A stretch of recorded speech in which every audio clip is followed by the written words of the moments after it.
கன்னி ராசி அல்லது கன்னி லக்னம் சார்ந்த நபர்களுக்கு லாபங்கள் நிறைந்த ஒரு நாளாக, லாபங்கள் நிறைந்த ஒரு மாதமாக இந்த மாதம் இருக்கும். இந்த வாரம் இருக்கும். ஏன்னா லாபத்துல உள்ள கிரகங்கள் உட்கார்ந்திருக்கு.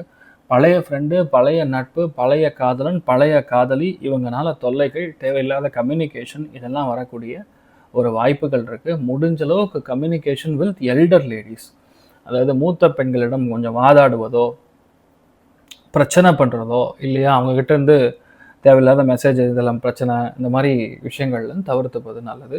லாபஸ்தானத்தில் உட்கார்ந்துருக்கக்கூடிய கிரகங்கள் நமக்கு என்னதான் பணம் கொடுத்தாலும், என்னதான் வெற்றியை கொடுத்தாலும், அட் த டைம்ஸ் கம்யூனிகேஷனில் தப்பான விஷயங்கள்லாம் சொல்லுவாங்க. உண்மைக்கு புறம்பாக இருக்கும். மாற்றி மாற்றி பேசுவாங்க. ஃப்ரெண்ட்ஸ் வந்து இந்த வாரத்தில் ஃபுல்லாகவே ஒரு மாதிரி தான் இருப்பாங்க. அதனால் தயவுசெய்து அந்த விஷயத்தை நம்பாதீங்க. எதையுமே தீர விசாரித்து, அலசி ஆராய்த்து அதுக்கப்புறம் நீங்கள் செய்கிறது தான் கரெக்ட்.